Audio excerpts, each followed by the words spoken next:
कल जो पैराग्राफ हुआ था अंत में, उसको पढ़ के आगे बढ़ेंगे, जिसमें कहा गुरुदेव ने, नाम इनाम के लिए लेता है, कहता है यह मेरा ईमान है। ईमान होता तो इनाम के लिए नाम न लेता। विचित्र है यह संसार, जहां असार को सार मानने वाले ही अधिक हैं। धन की आवश्यकता है तो साधन की भी है। धन इस लोक का धन, साधन स्वदेश का। साधन जरिया कहलाने लगा, जर अर्थात धन प्राप्ति के लिए। शब्द अर्थात साधन जर्जरित हो गया। अनामी नारायण पर विश्वास नहीं, विश्वास लक्ष्मी पर है।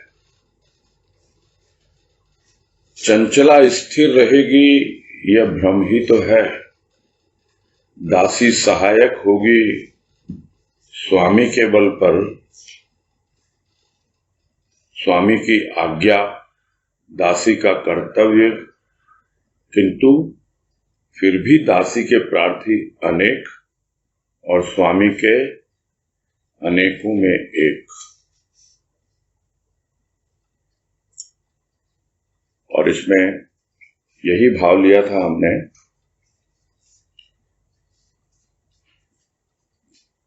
कि प्राणी है अपने आप को समझ नहीं पाता है कि वो यदि अनामी को कोई नाम दे भी रखा है उसने और उसका नाम लेता भी है, तो किस उद्देश्य से लेता है उसका नाम। यहां नाम लेने का मतलब वो नाम का आधार लेकर नाम की महिमा को समझता है या नहीं समझता, किंतु जब कभी उसे परेशानी होती है, दुख होता है, बस वो उसके नाम को याद करता है और यही समझता है कि ये नाम जो है यही मेरा ईमान है, यही मेरा धर्म है, यही मेरा विश्वास है। किंतु वास्तव में देखा जाए तो वो नाम लेता है इनाम के लिए, यानी उसे बदले में कुछ मिले,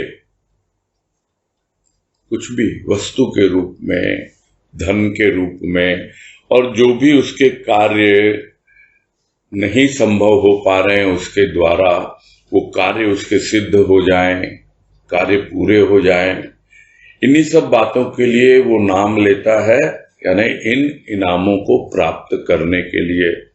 और दूसरी ओर कहता है कि यह नाम ही मेरा ईमान है।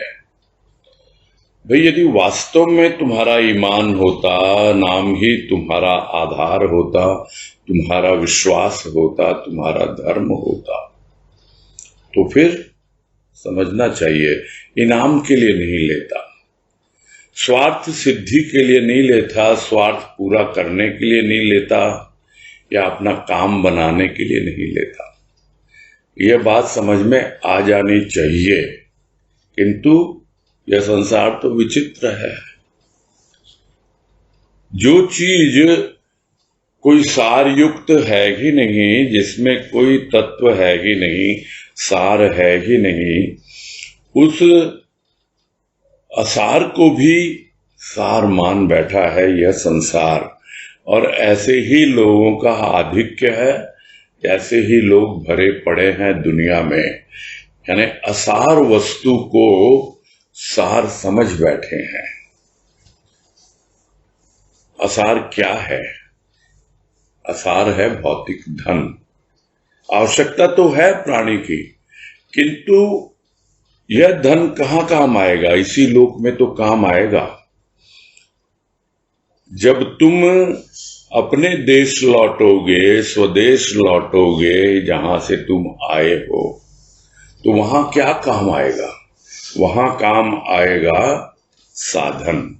यानी तुमने जो भी साधना की, जो भी स्व तक पहुंचने के लिए पुरुषार्थ किया, जो भी भक्ति की, ज्ञान किया प्राप्त, या जो कुछ भी तुम्हारा प्रेम और भाव जो साधन के रूप में मिला था, उसके ऊपर ध्यान नहीं दे रहे हो। सार तो वो है, वो साधन जो है वो सार है, किंतु जो असार है वो धन, उसके ऊपर ही प्राणी ज्यादा ध्यान देता है।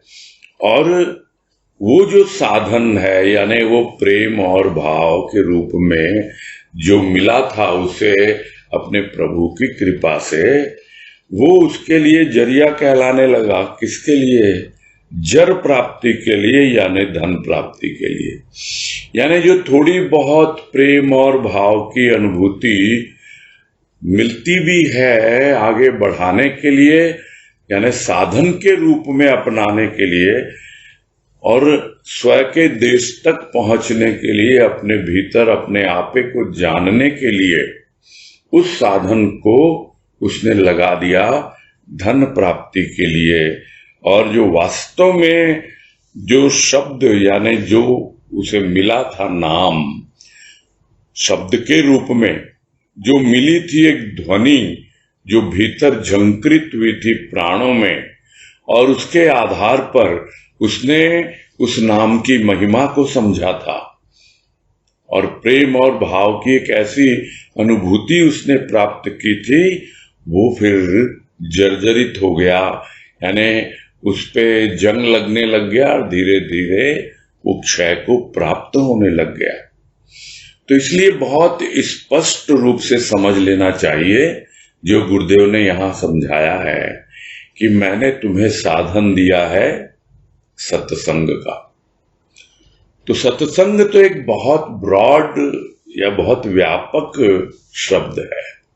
इस सत्संग में जिस साधन की हमें आवश्यकता होती है वो है हमारा प्रेम और भाव। यह है सूक्ष्म साधन।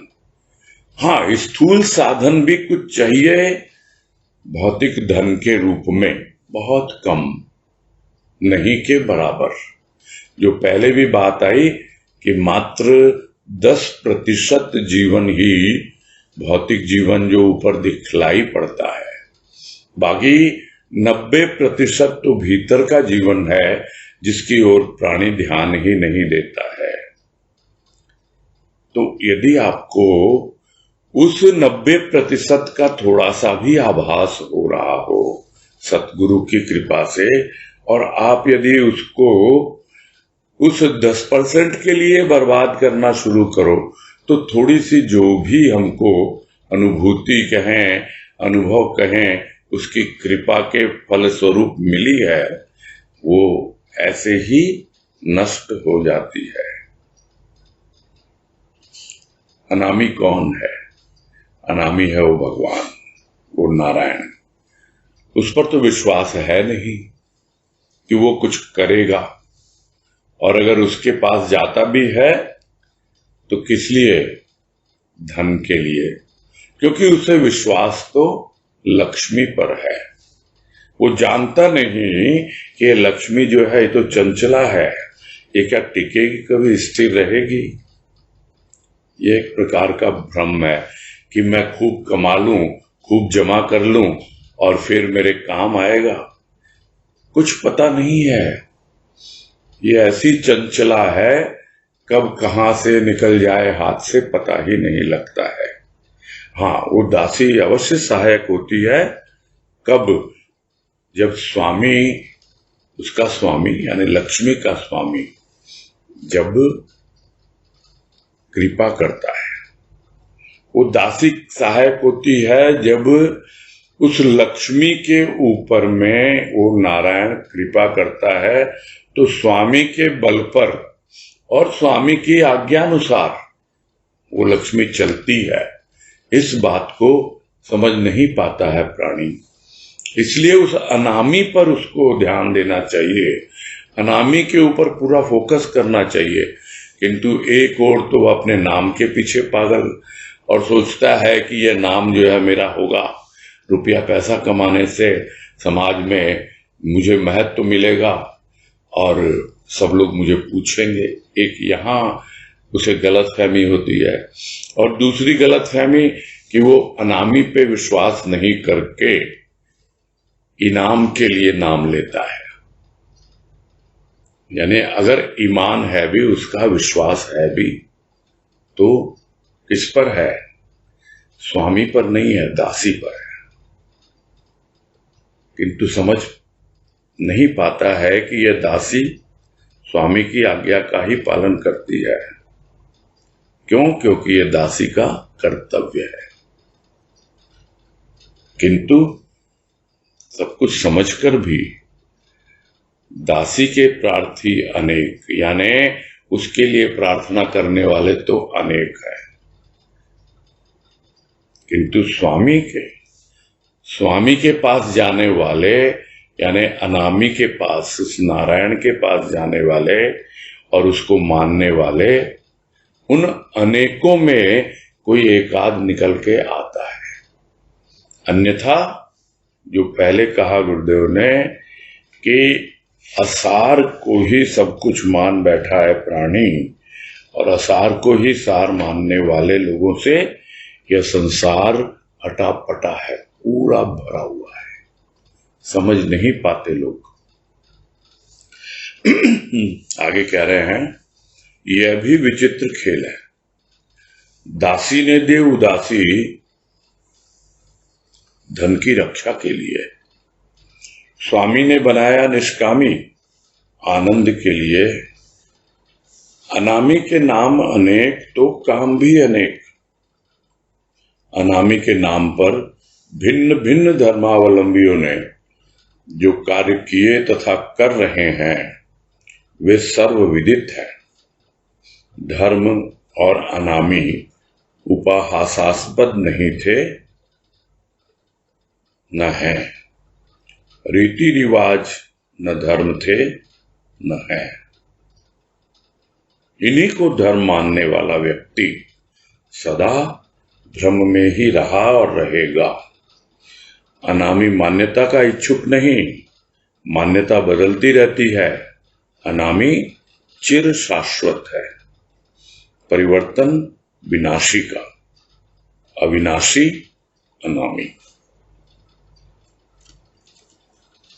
और इसमें वही सब बातें अलग अलग ढंग से गुरुदेव समझाना चाहते हैं कि किसी न किसी तरीके से तो इनको समझ में आए कि क्या खेल है ये स्वामी और दासी का। यानी दासी क्या देती है और स्वामी क्या देता है, फिर भी प्राणी उस पर ध्यान नहीं देता है। दासी ने दी उदासी, किस बात के लिए उदासी? कि धन तो कमा लिया, अब उसकी रक्षा के लिए चिंतित हो रहा है, परेशान हो रहा है। अब किस तरह कमाया ये भी कितनी बार गुरुदेव ने समझाया, कितनी हेरा फेरी की है, कितना कुछ उल्टे सीधे ढंग से धोखाधड़ी की है। क्या तो चिंतित तो होगा ही, और उसकी रक्षा के लिए हमेशा टेंशन में रहेगा, परेशान रहेगा। पता नहीं कब कौन सी रेड पड़ जाए, कब कौन सा इनकम टैक्स सेल टैक्स वाला आ जाए, कुछ समझ में नहीं आता। इसलिए ऊपर से तो नहीं दिखाता है, लेकिन भीतर ही भीतर उस धन की रक्षा के लिए उदासी से घिरा ही रहता है। समझ नहीं पाता, विचित्र खेल है ये। और दूसरी ओर यदि ध्यान देता तो यह जो स्वामी है, दासी का स्वामी, वो जो अनामी, उसने क्या बनाया? उस अनामी ने बनाया निष्कामी। यानी कोई कामना नहीं भीतर। नाम से शुरू हुआ,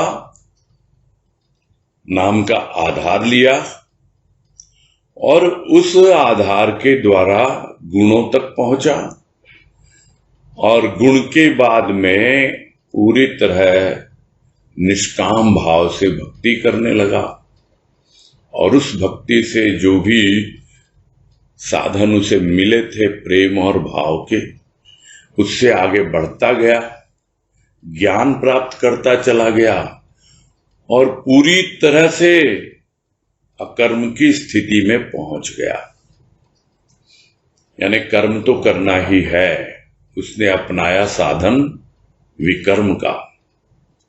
विकर्म अर्थात कुछ विशेष कर्म अपनाए और चलता चला गया, और एक दिन पूरी तरह अकर्म हो गया, यानी निष्काम भाव में टिक गया। तो स्वामी ने क्या बनाया? निष्कामी बनाया। इसके लिए आनंद के लिए। उसके पहले तक दुख सुख में खेलता था, अब दुख सुख से ऊपर उठ गया, निष्कामी बना, आनंद के लिए बना, और कोई उसे कामना नहीं है, और किसी से कोई काम भी नहीं है, और कोई काम उसे करना भी नहीं है। बस यही काम करना है कि मैं निष्कामी हो जाऊं और पूरी तरह आनंद की अनुभूति कर पाऊं। देखा जाए तो अनामी के अनेक नाम दिए हैं लोगों ने, उसी तरह अनेक काम भी हैं उसके। तो जिसको जो काम पड़ता है वो उसी रूप की, उसी नाम की चर्चा करने लगता है।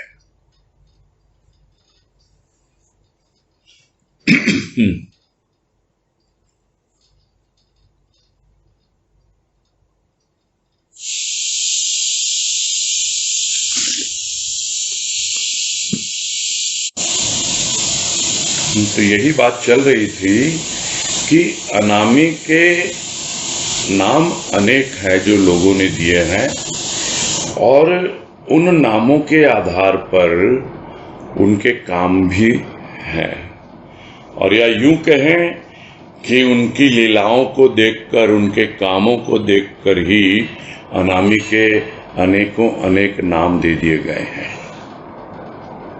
किंतु उस अनामी के नाम पर जो अलग अलग धर्मों को मानने वाले हैं, वो क्या कर रहे हैं, क्या नहीं कर रहे हैं, वो सबके सामने है। और यह बात गुरुदेव कोई एक बार नहीं कह रहे हैं, कितनी ही बार कह चुके हैं कि न तो कोई धर्म जो है उसकी हंसी उड़ाई जाए, वो कोई उपहास के पात्र नहीं है, हंसी उड़ाने के पात्र नहीं है, और न थे, और न ही अनामी। अनामी भी कोई मजाक का विषय नहीं है कि हम किसी धर्म की आलोचना करें और हम किसी धर्म की खिल्ली उड़ाएं। इसके लिए नहीं होते हैं धर्म, और न ही अनामी यानी भगवान उसके लिए होता है। न हुआ था और न है, किंतु लोगों ने अपने अपने धर्म को अपने अपने ढंग से रीति रिवाजों में बांध दिया। यह जो रीति और नीति है, इसी को लोग धर्म मान बैठे। तो ये कोई धर्म न थे और न है। इनको धर्म कहना भ्रम में जीना है। इसलिए गुरुदेव स्पष्ट समझा रहे हैं कि इनको धर्म मानने वाला व्यक्ति सदा भ्रम में ही रहा है और हमेशा हमेशा भ्रम में ही रहेगा, क्योंकि वो अपनी मान्यताओं में फंस जाते हैं फिर। और यह अनामी जो है उसको मान्यताओं से कुछ लेना देना नहीं है, वो मान्यताओं के परे है। न वो मान्यता की इच्छा रखता है कि तुम मुझे मानो। तुम किस ढंग से मान रहे हो? अगर तुम मान्यताओं में बंधे हुए हो, रीति रिवाजों में बंधे हुए हो, तौर तरीकों में बंधे हुए हो, तो नहीं, गलत राह पर हो। अनामी मान्यताओं का इच्छुक नहीं है। वो स्पष्ट कहता है कि ये मान्यताएं तुम्हारे लिए बंधन का ही कार्य करती हैं, मुझ तक पहुंचने में बाधक होती हैं। क्यों? क्योंकि समय के अनुसार मान्यताएं भी बदलती रहती हैं। किंतु वो अनामी है जो मान्यताओं का इच्छुक नहीं है, वो कभी बदलता नहीं है। तो यह बात तो सबको पता है कि वो वही का वही रहता है। क्यों? क्योंकि न तो उसका जन्म हुआ और न ही वो मृत्यु को प्राप्त होगा।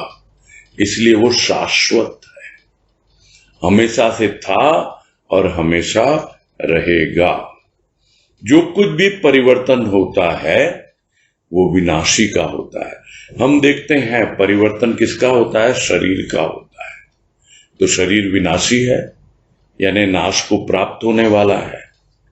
जो भी परिवर्तन होता है हमारे मन बुद्धि चित्त अहंकार में सूक्ष्म में होता है, यानी हमारा सूक्ष्म भी विनाशी है। किंतु एक जो हमारे भीतर वो अनामी के रूप में बैठा हुआ वो आत्म तत्व, वो विनाशी नहीं, वो अविनाशी है। जब पूरा कार्य हो जाएगा, यानी शरीर विनाश को प्राप्त हो जाएगा, मन बुद्धि चित्त अहंकार विनाश को प्राप्त हो जाएंगे, यानी स्थूल शरीर सूक्ष्म शरीर दोनों विनाश हो जाएगा दोनों का, तब जाकर वो आत्मा परमात्मा में समा जाएगी। ये हुआ द्वैत की दृष्टि से, अन्यथा वो आत्मा तो अपने आप में ही अविनाशी है। तो परिवर्तन विनाशी का होता है, अनामी तो अविनाशी है, यानी उसका नाश कभी भी संभव नहीं है। आगे कह रहे हैं धर्म परिवर्तन कैसा? मानवकृत धर्म ने ही कहीं पशु बल कहीं बुद्धि बल से मनुष्यों को संत्रस्त किया। प्राकृत धर्म में परिवर्तन कैसा? युगों का विभाजन मनुष्य करता आया तथा जिस युग में वह धराधाम पर आया उसे निकृष्ट कहता आया। युग धर्म की विशिष्टता की कटु आलोचना में ही वह लगा रहा। जिस कलियुग की वह निंदा कर रहा है, क्या इस युग में संत नहीं आए, अनामी के प्यारे नहीं आए? किंतु कटु आलोचक को शांति कहां? उसने उन संतों को भी पाखंडी कहा। अनामी के प्यारों ने उनकी निंदा की परवाह कब की? और यही समझा रहे हैं कि परिवर्तन जो होता है वो विनाशी का होता है, अविनाशी का परिवर्तन नहीं होता है। इसलिए धर्म जो है, जो वास्तविक धर्म है, जो सत्य धर्म है, उसमें कोई परिवर्तन नहीं होता है। जो भी परिवर्तन है वो मानवकृत धर्म में है, और यह देखा गया है इस मानवकृत धर्म ने ही कहीं पर बुद्धि बल से, यानी अपनी बुद्धि के द्वारा लोगों को प्रलोभन दिया, लालच दिया धर्म परिवर्तन के लिए कि तुम दूसरे धर्म को छोड़कर हमारे धर्म में आ जाओ। लोग कहते हैं उसको धर्म परिवर्तन, किंतु धर्म का कोई परिवर्तन नहीं होता है, यह तो मानवकृत धर्म का परिवर्तन है। और कहीं कहीं पशु बल के द्वारा, यानी जोर जबरदस्ती के द्वारा, जो प्रलोभन से नहीं होता, वो तलवार और बंदूक के बल पे करने लग गए लोग। तो मनुष्यों को उन्होंने परेशान ही किया, संत्रस्ती किया, डराया, धमकाया, और पशु बल या बुद्धि बल के द्वारा प्राकृत धर्म को नहीं कर पाते, किंतु मानवकृत को कर पाते हैं। प्राकृत धर्म मतलब जो सत्य पर आधारित है, पूरी तरह से सत्य से जुड़ा हुआ है, उसमें कोई परिवर्तन नहीं होता है। गुरुदेव ने तो यहां प्रश्न किया है, प्राकृत धर्म में परिवर्तन कैसा? ने कोई परिवर्तन नहीं होता है। जो हम देखते हैं परिवर्तन, यानी जिस समय ईसा मसीह हुए थे उस वक्त का क्रिश्चियन धर्म और आज का धर्म, यदि वो धर्म है तो, जो मोहम्मद साहब हुए उस वक्त का मुस्लिम धर्म और आज का मुस्लिम धर्म, सब में परिवर्तन है। किंतु जो शाश्वत है, जो प्राकृत है, यानी टिका हुआ है, जो हमेशा से सत्य जैसे टिका हुआ है वैसे वो टिका हुआ है, इसलिए उसमें परिवर्तन नहीं होता है। मनुष्य ने क्या किया, युगों का विभाजन किया। ये सतयुग है, ये त्रेता युग है, ये द्वापर है, ये कलयुग है। तो जिस किसी युग में वो आया धराधाम पर, कभी उसकी प्रशंसा नहीं की उन्होंने। राम को भी कितनी आलोचना सहनी पड़ी है, और कृष्ण की तो बात ही छोड़ दे, उनको कितनी गालियां पड़ी हैं।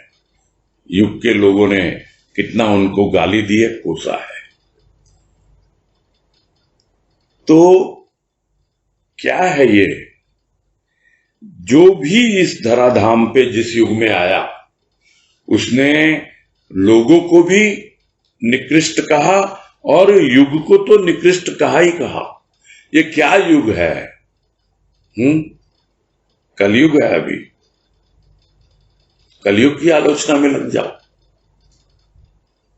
तो जो जिस वक्त है, कारण इसके पीछे क्या है? इसके पीछे कारण एकमात्र यही है कि वो अभी धर्म को समझ नहीं पाया, वो अभी अनामी को समझ नहीं पाया, अभी वो उसने गलत राह पकड़ी हुई है। इसलिए वो युग धर्म की ही कटु आलोचना में लगा रहता है। तो कलयुग की निंदा करने से क्या मिल जाएगा तुमको? तुम्हारा ध्यान तो गलत चीजों पर ही है, इसलिए उसकी निंदा करते हो, आलोचना करते हो, निकृष्ट कहते हो उसको। इससे कोई लाभ नहीं होने वाला। यहीं पर अनामी के प्यारे भी आए हैं, संत महापुरुष भी आए हैं। उनको क्यों नहीं देखता कि इसी कलयुग में संत महापुरुष भी वे हैं जिन्होंने अनामी के लिए ही अपना नाम कुर्बान कर दिया, अपने आप को भूल गए, अपना जीवन पूरी तरह से न्यौछावर कर दिया उस अनामी के लिए, और तभी जाकर वो अनामी के प्यारे हुए। क्योंकि उन्होंने अनामी को प्यार किया तो स्वाभाविक है अनामी ने भी उनको खूब प्यार किया, खूब प्यार लुटाया उन पर। और आज हम उसी प्यार की चर्चा कर रहे हैं। किंतु दूसरी ओर जो कटु आलोचना करने वाले हैं, वो तो उन संतों को भी पाखंडी कहते हैं। समझ नहीं पाते, क्योंकि उन्हें यही लगता है चारों तरफ पाखंड है, इसलिए इनके पास भी पाखंड है। और यह भी बहुत बड़ी विडंबना है कि संतों का चोला पहन करके भी लोगों ने उस वेश की मर्यादा नहीं रखी और लोगों को बोलने का अवसर दिया। इसीलिए लोग पाखंड कहते हैं इसको और उस पर विश्वास नहीं करते हैं। किंतु वास्तव में देखा जाए, जिसे अनामी से सरोकार है, जिसे अनामी से प्यार है, वो तो उन्हीं संतों से जुड़ेगा, उन्हीं की बातें करेगा जो अनामी के प्यारे हैं। और वो अनामी के प्यारे कभी भी उनकी निंदा की परवाह नहीं करते, अपनी राह चले जाते हैं, क्योंकि इनको मालूम है कि इनकी निंदा स्तुति से में कोई फर्क नहीं पड़ता। हमारा लक्ष्य, हमारा ध्येय तो अनामी ही है, उसी के आधार पर हम अपना जीवन बिताते हैं। आगे कह रहे हैं, दिल बदला, दुनिया बदली, निंदा स्तुति में बदली, किंतु अनामी न बदला, संत न बदले। श्रद्धेय को अनामी कहना अक्षम्य है, किंतु उसके भी कारण हैं। उसके पवित्र नाम पर वाद विवाद, उसके नाम पर नरसंहार करना और उसे धर्म कहना शर्म की बात है। मानव में यह विभेद क्यों?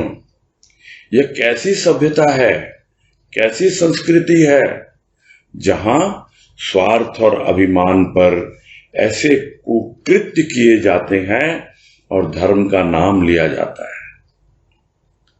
संत देश विदेश के नहीं होते, उनका हृदय धरा तथा नभ की तरह विशाल होता है, जल की तरह शीतल, वायु की तरह प्राणदायक तथा अग्नि की तरह प्रेरक होता है।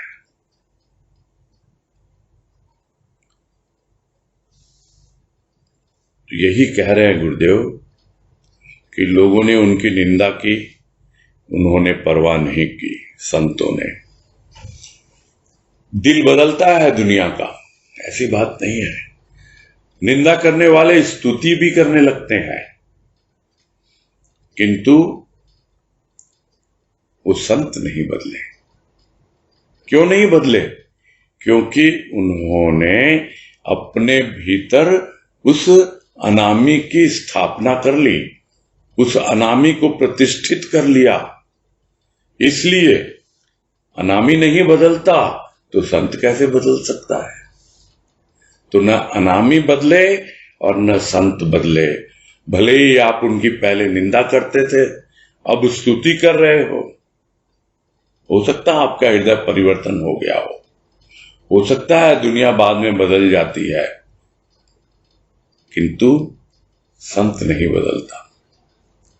वो चापलूसी कोई करने लगे और वो उसके अनुसार उस पर थोड़ी एक्स्ट्रा कृपा कर दे, ऐसा कोई संत नहीं होता है। वो तो देखता है वास्तव में क्या इसकी पात्रता है, क्या योग्यता है। उसी तरह अनामी भी कभी नहीं बदलता, भले ही आप उसकी निंदा करें या स्तुति करें। तो लोग समझते हैं हम स्तुति कर रहे हैं और वो हमारा श्रद्धेय है, यानी हम उसे श्रद्धा करते हैं, और आप उसको अनामी कह रहे हो।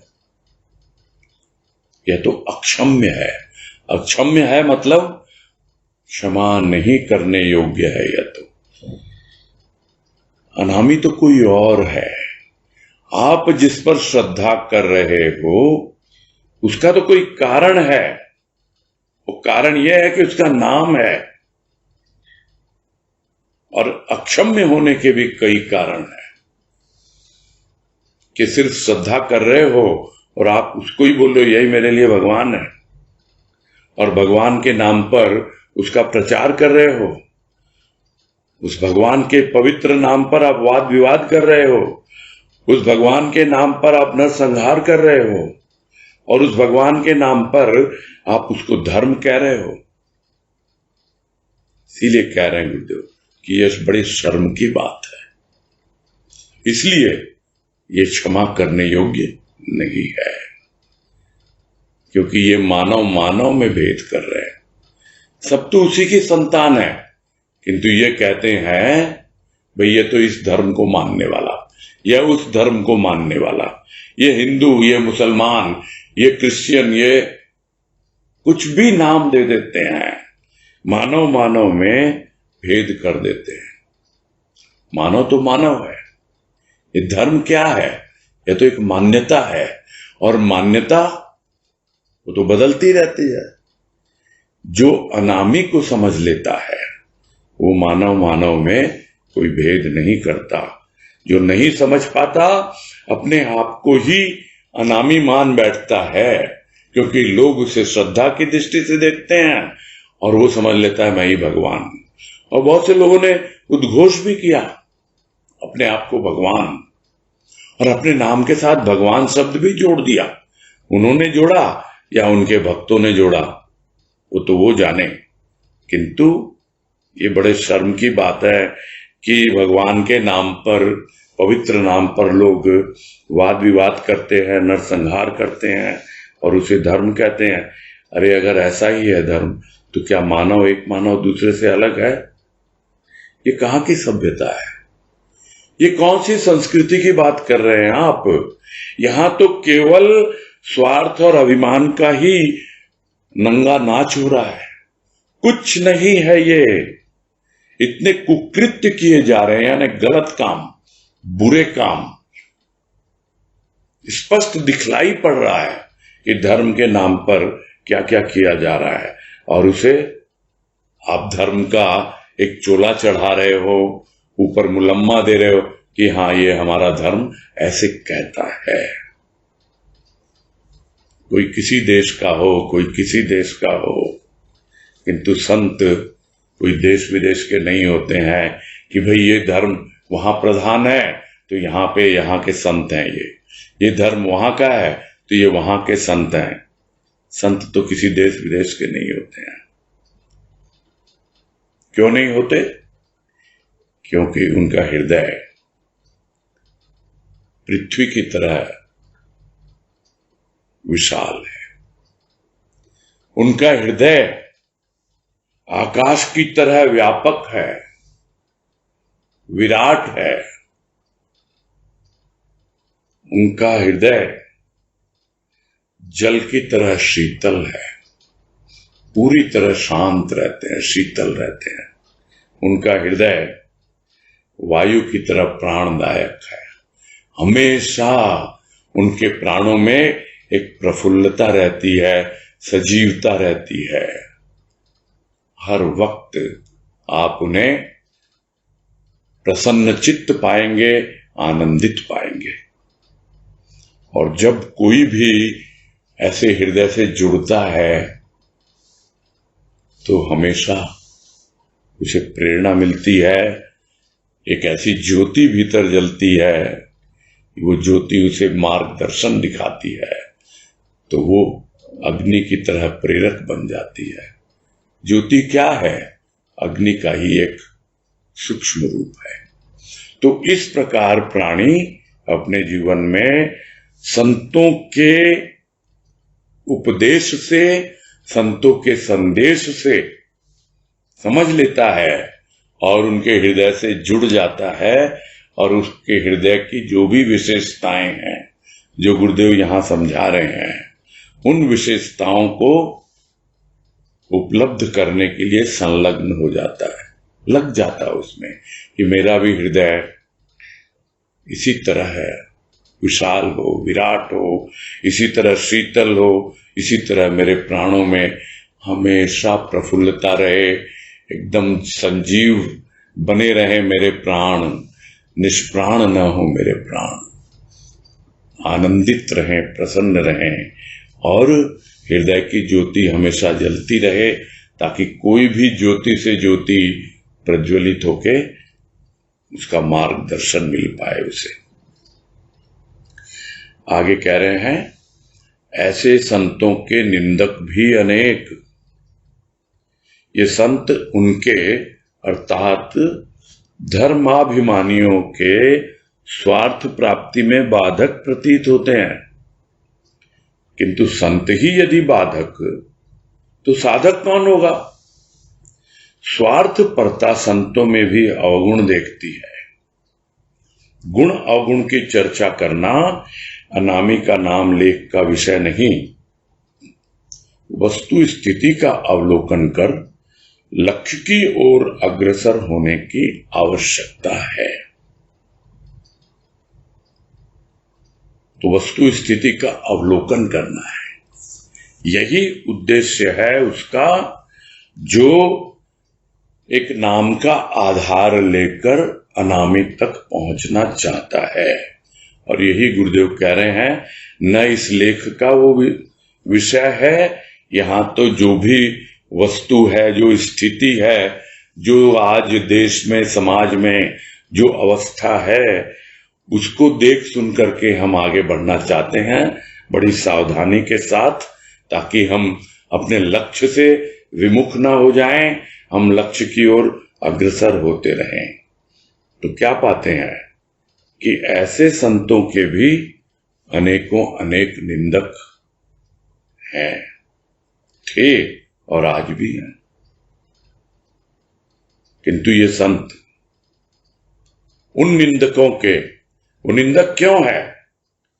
क्योंकि उनको लगता है जो अपने धर्म के नाम पर सिर्फ अपना अभिमान प्रदर्शन करते हैं, जो धर्म के नाम पर एक तरह से दुकानदारी कर रहे हैं, व्यापार कर रहे हैं। ऐसे लोगों को ये संत स्वार्थ प्राप्ति में बाधक प्रतीत होते हैं, क्योंकि वो कुछ करना कुछ चाहते हैं, वो लोगों को भ्रम में रखना चाहते हैं, वो उनको पाप पुण्य में उलझा के रखना चाहते हैं। और संत कहते हैं पाप पुण्य कुछ नहीं होता, ये सब तुम्हारी सोच है, तुम्हारी मान्यता है, इससे बाहर निकलो। तो वो तो उनको पकड़ के रखना चाहते हैं। और उन संतों की बातें जब ऐसे लोग सुनते हैं तो उनकी स्वार्थ पर प्राप्ति में तो बाधा पहुंचती है, इसलिए वो उनकी निंदा करने में लग जाते हैं। अरे ये क्या संत है, ये तो ऐसा है, ये तो ऐसा है। बस निंदा करते हैं और अपना अभिमान प्रदर्शित करते हैं। देखो हमारे यहाँ तो इतने हमारे फॉलोअर हैं, हम तो इतना बड़ा ये करते हैं, हम तो वो करते हैं। तो ये स्वार्थ प्राप्ति जो है उसमें जब उन्हें बाधा पहुंचती है और वो इन संतों की निंदा करने में लग जाते हैं। किंतु अनामी के प्यारों ने कभी उनकी निंदा की परवाह नहीं की। इसलिए नहीं की क्योंकि वो स्तुति से भी विचलित नहीं हुए।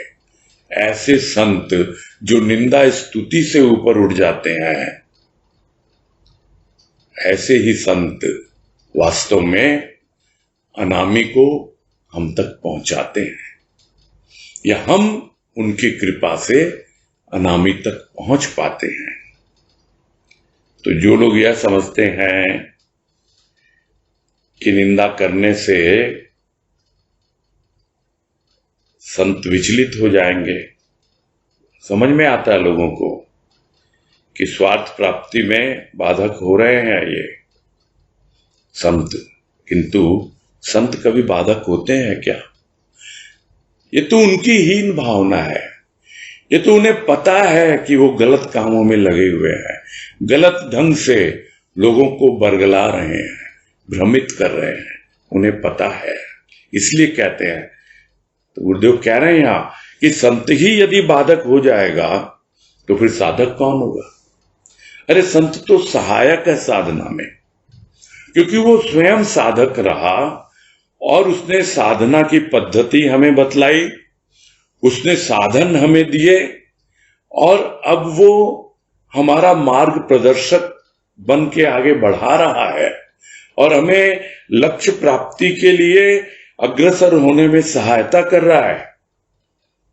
और हम उसे बाधक कहेंगे, किंतु हां, जो लोग स्वार्थ के लिए करते हैं वो तो कहेंगे, क्योंकि उनका रास्ता अलग है और ये रास्ता अलग है। और यही जो स्वार्थ पड़ता है, यानी जो स्वार्थ में लगे हुए हैं, वो संतों में भी अवगुण देखती रहती है नहीं अवगुण? क्योंकि गुणों को देखना, गुणों को समझना, और ज्यादा से ज्यादा लोग करते क्या हैं? गुणगान कर देते हैं, उन गुणों की महिमा गाते रहते हैं। किंतु वास्तव में लोग जो पूजा के नाम पर, अर्चना उपासना के नाम पर ये गुणगान में लगे हुए हैं, उनके लिए भी गुरुदेव ने एक वाणी कही है कि गुण की पूजा तो ठीक, कि तुम गुण की पूजा कर रहे हो, बहुत अच्छी बात है। अभी तक नाम की पूजा कर रहे थे, अब तुम गुण की पूजा करने शुरू कर दिया है तुमने, बहुत अच्छी बात है।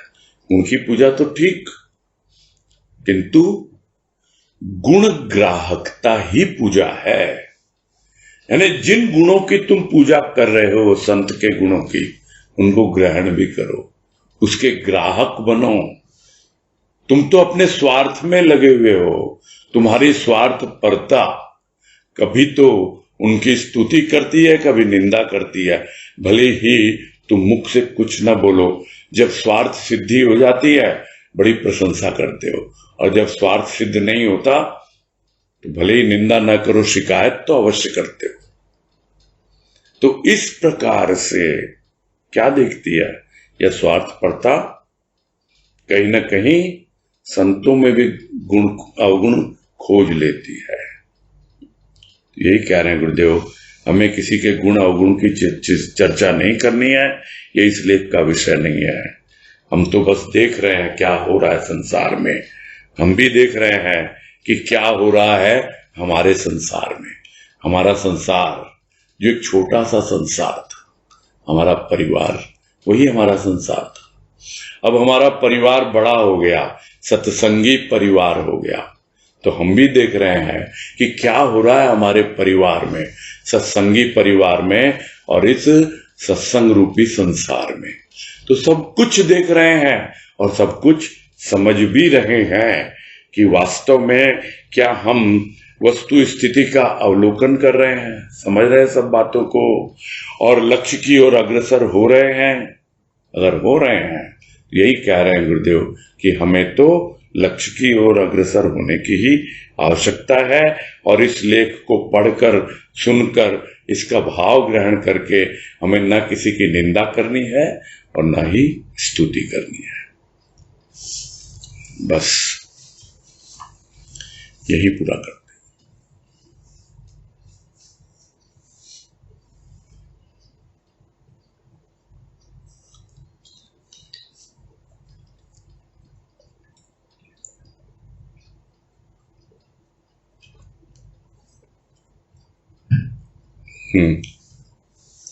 पवन जाट वाला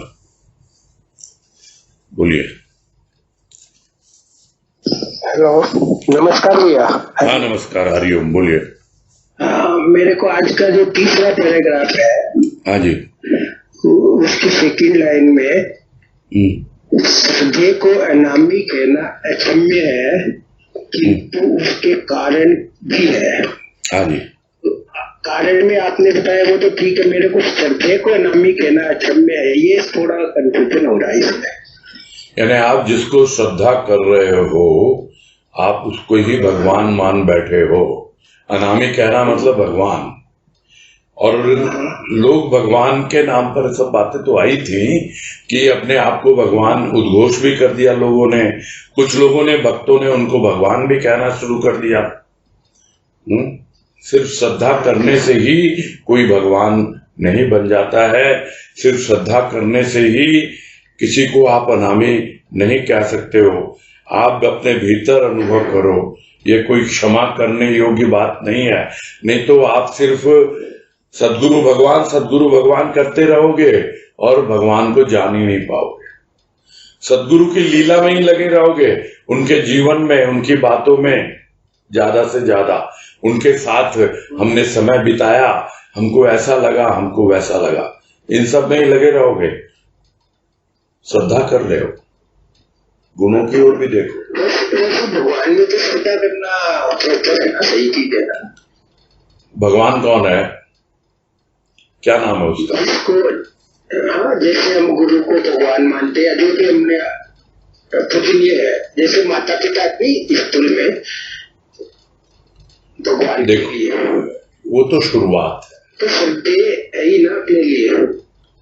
श्रद्धेय भगवान नहीं होता है, श्रद्धेय में भगवान हो सकता है। अच्छा, माता पिता में भगवान हो सकता है, हाँ। गुरु में भगवान हो सकता है। लेकिन जब तक आपने गुरु को भगवान के रूप में नहीं अनुभव किया, तब तक आप सिर्फ श्रद्धा ही कर रहे हो ना उस पर। और श्रद्धा कर रहे हो और उसको अनामी कह रहे हो, यानी उसको भगवान कह रहे हो। इसको कह रहे हैं गुरुदेव। अनामी कौन है? अनामी का तो कोई नाम है ही नहीं। आप उसको गुरु कह रहे हो, वास्तव में वही एक नाम दे रहे हो। कुछ भी कहो उसको, उसका नाम नहीं है। वो सिर्फ श्रद्धा जिसको कर रहे हैं आप सिर्फ श्रद्धा कर रहे हैं। अक्षम क्यों है वो आगे बतलाया ना, कि पवित्र नाम पर वाद विवाद कर रहे हैं आप केवल श्रद्धा कर रहे हो और उसके पवित्र नाम पर आप जीसस के नाम पर, मोहम्मद के नाम पर कितना वाद विवाद कर रहे हो। आप किसी राम के नाम पर, कृष्ण के नाम पर कितना वाद विवाद कर रहे हो। ये अक्षम्य है। कोई बोलेगा क्या कृष्ण भगवान नहीं है? यहां बात अनामी की हो रही है। हाँ, समझ में आ रही है ना बात? इसका मतलब विवाद नहीं करना अपने को, मतलब भाई सबसे पहले तो सबका अपने आप में, सबसे पहले तो आपको यह समझना होगा कि श्रद्धेय है वो अनामी नहीं है। अनामी तो कोई और ही है, नहीं तो आप अपने लक्ष्य की ओर अग्रसर ही नहीं हो पाओगे। आपका उद्देश्य अनामी तक पहुंचना है नाम के आधार पर, और आपने उस नाम को श्रद्धा की और उस नाम जप में ही लगे रहे और आपने उसी को भगवान मान लिया, बस वहीं रुक गए। गुरुदेव कह रहे हैं यह अक्षम्य है। अक्षम्य मतलब क्षमा करने योग्य नहीं है। आप आगे बढ़िए, किंतु यहां तो क्या हो रहा है, आप उसको भगवान मान के लड़ाई झगड़े कर रहे हो और भी नरसंहार कर रहे हो, वाद विवाद कर रहे हो, बहुत कुछ कर रहे हो आप। तो ये मेन उसके ऊपर ध्यान दिला रहे हैं गुरुदेव कि आप श्रद्धा करते हो, उस पर अच्छी बात है। आप राम को मानते हो, अच्छी बात है। कृष्ण को मानते हो, मोहम्मद को मानते हो, जीसस को मानते हो, बहुत अच्छी बात है। किंतु उसके नाम पे उल्टे सीधे काम क्यों कर रहे हो? समझ में आ गई ना बात? हाँ भैया, ठीक है भैया। जय गुरुदेव। जय गुरुदेव। हरिओम। नेक्स्ट अनीता तुलसियान।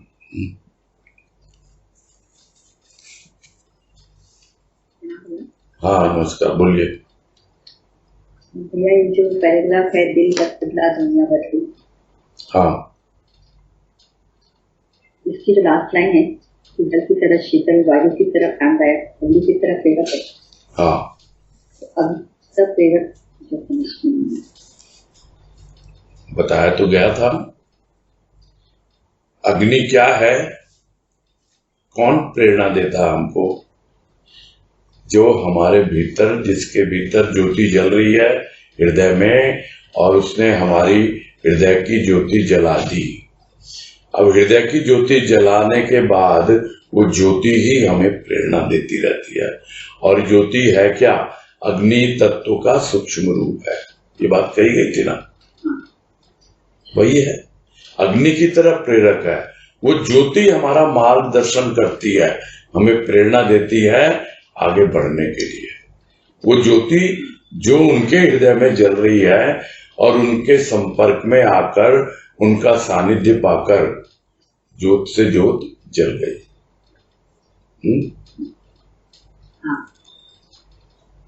तो क्लियर है? हाँ भैया, ठीक है। और कोई?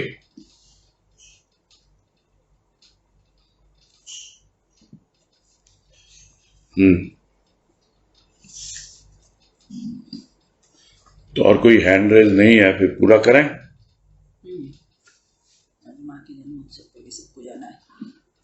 ठीक है भैया जी। हाँ, भाभी याद दिला रही है कि सबको माँ के जन्मोत्सव को भी सेलिब्रेट करना है ना, इसलिए समय से पूरा कर लो आज। ठीक है जी भैया जी। जी भैया जी। हाँ, पूरा। हरिओम भैया जी। हरिओम हरिओम। सबको हरिओम, सबको हरिओम।